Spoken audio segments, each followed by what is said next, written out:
We're back to the Neil Haley Show here on the Total Celebrity segment and the Media Giant Effect. And I'm excited to welcome my co-host, author of Love Is, and soon the podcast Love Is, Kim Sorrell. Kim, how are you? And I know you're excited about our guest. Neil, I am doing great. Thank you so much. I hope you are too. I'm And I'm always, and I love having our conversations and really how you bring this great chemistry with us. So I'm excited about our guest today. yeah, well, thanks. I am too. David, it is a pleasure to meet you. David Scotton, your story is amazing. So first there was a documentary on your life after you submitted a paper. I live on Parker Avenue. And then Kurt Kirk Cameron saw the movie. Is that what happened? And it became Lifemark, and now it's this big movie and doing so great. Is that Yeah, how it happened?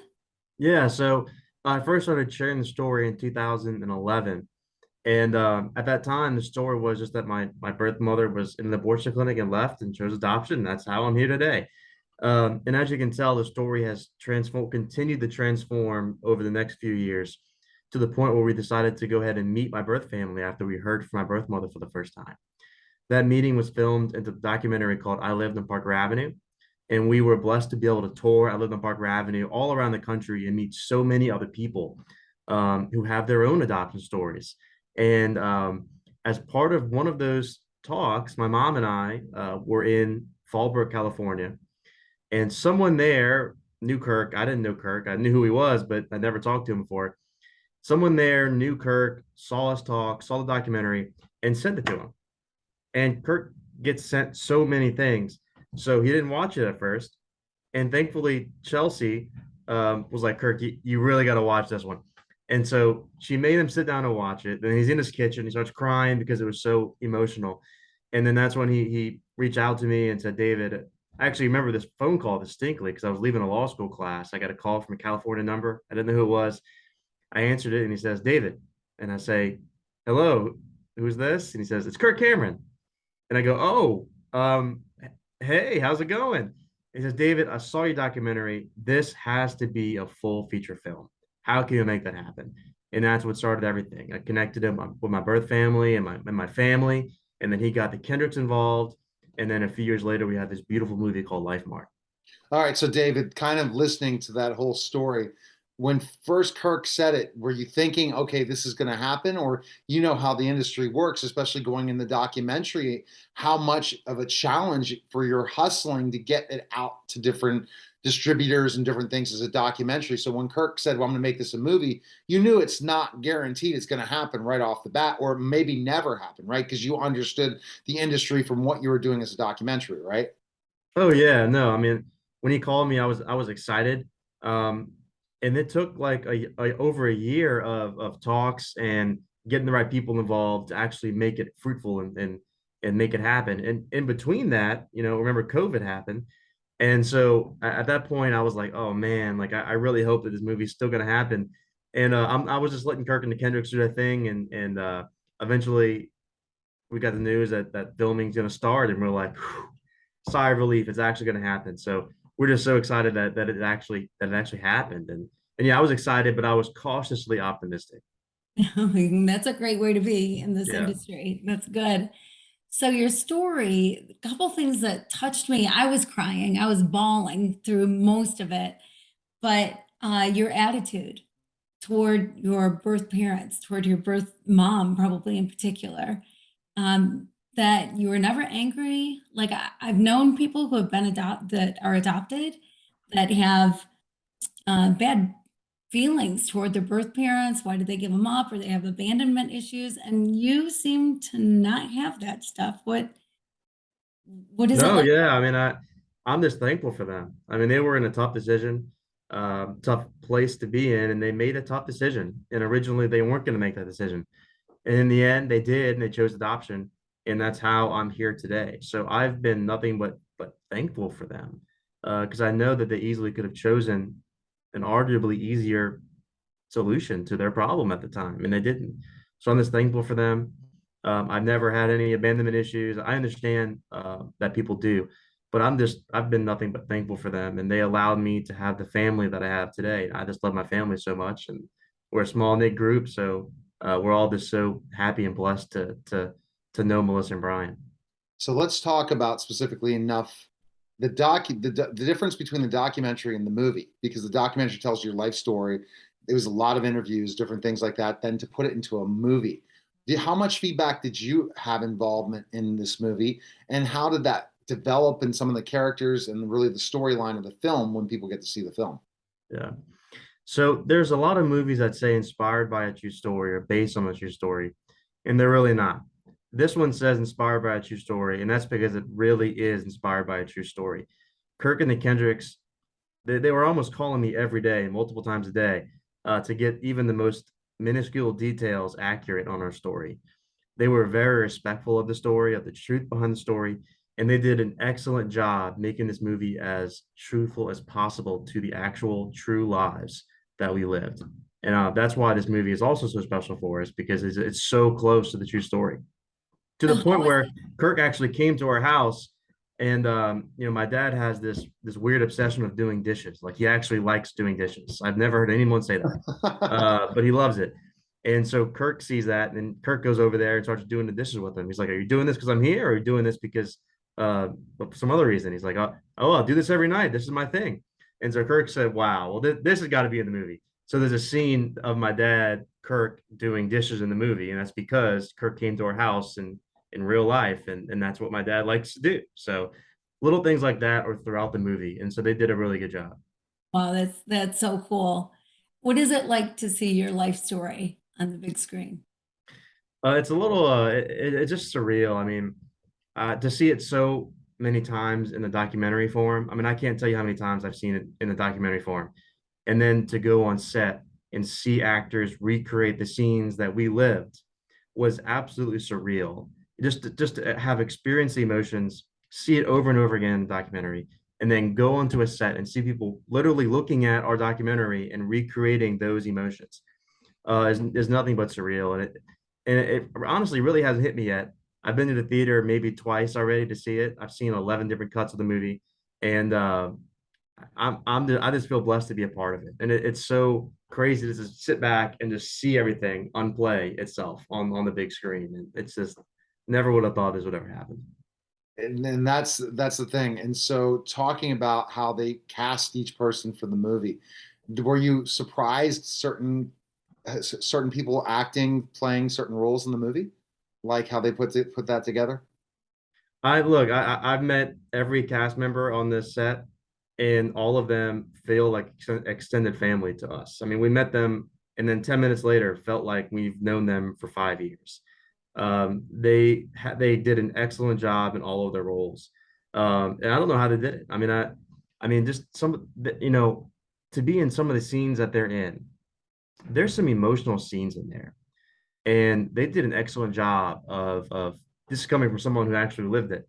They did an excellent job of getting those emotions down, and I couldn't have asked for anybody better to play me in the movie, other than maybe Harrison Ford. That'd be pretty cool, but he's a little old now. Yeah, I think he's a little bit older than you're portrayed in the movie. Yeah, A little older than 19. Is that yeah, that you yeah. are right? And what's unique about it too for the other characters in the movie, like Melissa and my mom. I mean, you see them. For Melissa, you have two different Melissas. You have her when she was 18. You have her when she was older, or what they like to say, more mature. And then you have Kirk, and they actually de-age him using this complicated technology. I'm not a tech guy, but yeah, they actually de-age him like 20 years and then send him back to his usual self. So I mean, there's a lot of cool stuff in this movie to keep the characters as true as possible. How excited are you, David, about and seeing faith-based films and how they're going skyrocketing in the box office and the success of so far this film, and then looking at other ones as well. These we know from the days from God's Not Dead, and then the other ones that have developed and have gone even to the mainstream with Yeah. the Kurt Warner story. Are you happy to see that people are really wanting to see something like this? They don't want to see negative stuff. They don't want to see certain things. They want to see stuff that the whole family could go see, and it has a mission. Are you how I think you must feel great to know that your story is there, but how it's doing so well, this type of film in audiences Yeah. all over the country. I can't believe it's doing this well. I mean, it just I went to the theater on opening night, and I went again on a Tuesday night. There were actually then opening night was packed. There were actually even more people on Tuesday night. So people are going to see a movie on adoption on a Tuesday night. Like people are excited about this movie. And honestly, the advertising seems to be mostly word of mouth. Like people are really getting this story out there on the grassroots side. And that is just touching to me because I've been sharing the story since 2011. And to know that it's impacted so many people already, and now it's impacting people to the extent where they're wanting to promote this movie because they want other people to go see this story, is just so exciting to me. And last night we found out, my family found out that they've extended it in 1,041 theaters. And some theaters have tripled the amount of show times they're having. The local theater here now has some matinees, which before they weren't matinees. So Hollywood really messed up on this one. They could have made a lot of money on this movie, but I'm glad that Fathom decided to take it up, because this movie is just doing so well, and we're just glad that people are seeing it. Hollywood's messing up with a lot of things where they're not Yeah, understanding, and they're only having a few films come out a year, and they're seeing that movies are not. They're assessing that movies are not. People don't want to go see movies in the theater anymore, and that's untrue. And it's because they want, certain blockbuster, they want certain stories, certain narratives, and people are just ignoring it and saying, I don't want to go see that. yeah, And there's not the options with all the streaming platforms and everything. Why go see a movie unless it really touches somebody? And Kim, this is what this movie has done. It's touched lives all over the world. Yeah, So far. absolutely. And it's wonderful to see also where Christian films have come, how far they've come, because they used to be a little cheesy. yeah, And, people didn't really want to watch them. You'd watch them in your Sunday school, or whatever, your parents would make you sit down and watch them. And now they are quality, high quality films and comparable or better than any other movie that you're going to see out there. yep. So, what great timing for you, David. Amazing timing. And, Couldn't Yeah. agree with you and more. you think about David, how Kirk is able to, so many years after Growing Pains, being able to go and keep his brand going, building it to a level that he has in the Christian communities, and how he's taking his this ability and then saying, well, I can create these films, I can be part of these films, and really just dominate the industry. He's figuring it out, and it's about a tribe, it's about an audience, it's about growth, and that's what happens, right? When you have that movement, there's no stopping it, Yep, because it's all about letting the people know about things. There's a lot of good things out there that people just don't know about because they don't have the audience, and Kirk does, and he's bringing it, and he yep. put the right people together, and it's fantastic. So David, what is your ultimate hope for people to learn about your story? I hope that people will go see Lifemark and realize that I lived in Parker Avenue because my birth mother chose adoption. That's the reality of adoption. It can save lives and build families. And I hope that people will see that adoption is a beautiful option. It's not a second option. It's not a better or worse option. And that an adopted child is just like a biological child. Adoptive parents are just like the real parents. And that's what adoption is. And that's why this movie is so powerful, because there's not many resources out there to share the adoption option. And that's what this movie is. That's what the documentary is, and that's what the movie is. It'll allow people a forum and a resource to say, hey, this is what adoption can do. This is a real viable option. And look, I've been sharing this story since 2011. I probably sound like a broken record, but if adoption was ever an important issue to be talking about before, it certainly is now.